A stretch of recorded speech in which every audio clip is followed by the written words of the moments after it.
नमस्कार मंडळी. ऋतू कोणताही असला तरी खुसखुशीत खमंग कुरकुरीत अशी भजी खायला सगळ्यांनाच आवडते.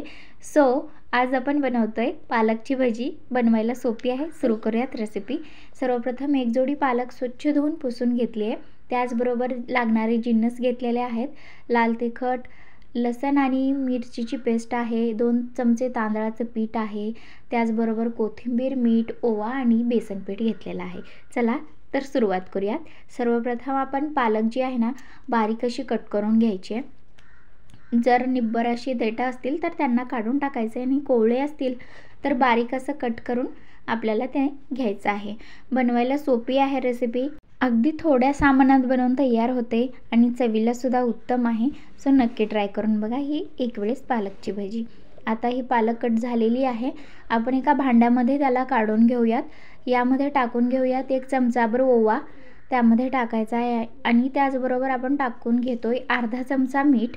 मिठाचं प्रमाण कमी जास्त आवडीनुसार करू शकतो, पण शक्यतो पालकला मीठ हे आपण कमीच टाकायचं. चाखून बघा, जर व्यवस्थित वाटत असेल तर मिठाची गरज नाही. ते अर्धा चमचा मीठ आपण टाकलेलं आहे, कारण खारट होण्याची शक्यता पालकच्या भाजीसाठी किंवा जास्त असते, त्यामुळे त्यामध्ये मीठ हे थोडंसं कमीच टाकायचं. व्यवस्थित आपण त्याला चुरून घेतलेलं आहे. आता त्यामध्ये लसण आणि मिरचीची पेस्ट, त्याचबरोबर कोथिंबीर टाकून घेतोय आणि 1 चमचाभर लाल तिखट आहे ते टाकून घेऊत. आता या सगळ्यांना व्यवस्थित आपल्याला मिक्स करून घ्यायचं आहे. हलक्या हाताने. आधी मी टाकले नाही कारण मिरचीमुळे हाताची आग होईल, यामुळे आपण नंतर टाकलेलं आहे. आता त्यामध्ये आपण टाकून घेतोय तांदळाचं पीठ. तांदळाचं पीठ नसेल तर त्याऐवजी कॉर्नफ्लॉरचाही वापर तुम्ही त्यामध्ये करू शकता. याला व्यवस्थित आपण मिक्स करून घेऊयात. आता यामध्ये बेसन पीठ टाकून घेऊयात. बेसन जास्त घालायचं नाही, फक्त आपल्या भज्याला एक चांगली बाइंडिंग यावी यासाठी आपण त्यामध्ये बेसन पीठ घालतोय.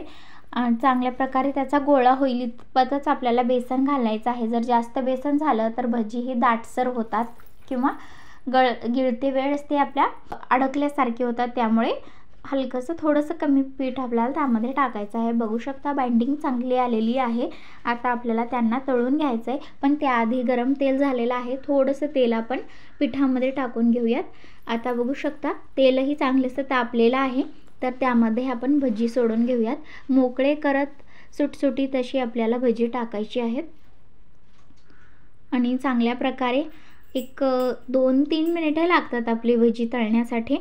तेवढ्या मिनिटात चांगली आपली कुरकुरीत अशी भजी बनवून तयार होतात. यामध्ये आपण अजिबात सोड्याचा वापर केलेला नाही आणि मस्तपैकी आपली ही भजी बनवून तयार होतात. बघू शकता. आणखीन 1 मिनिटभर आपण याला तळून घेऊयात आणि बनवायला सोपी आहे. गरमागरम नाश्त्याच्या वेळेस किंवा सायंकाळच्या वेळेस चहासोबत अशी गरमागरम भजी खायला सगळ्यांनाच आवडेल. माझं तर फेवरेट आहे. सो बघू शकता भजी बनवून तयार झालेली आहेत. त्यांना काढून घेऊयात. एका दुसऱ्या झाऱ्यामध्ये आपण त्याला काढून घेऊया, जेणेकरून तेल व्यवस्थित वितळलं जाईल आणि त्याचबरोबर एखादा टिश्यू पेपर असेल तर त्यावर आपण त्यांना टाकायचं आहे, जेणेकरून असलेलं एक्सेस ऑइल तेही निघून जाईल. बघू शकता कुरकुरीत आणि खमंग अशी आपली ही भजी बनवून तयार झालेली आहेत. काढून घेऊयात. सगळेच आपले बॅच आपल्याला तळून घ्यायचे आहेत आणि मिरचीसोबत आणि गरमागरम चहासोबत ह्या गरमागरम भज्यांचा आस्वाद घ्या. व्हिडिओ जर आवडला असेल तर लाईक, शेअर, सबस्क्राईब नक्की करा. भेटूयात पुढच्या व्हिडिओत. तोपर्यंत खात राहा, खाऊ घालत राहा, मजेत राहा. धन्यवाद. बाय.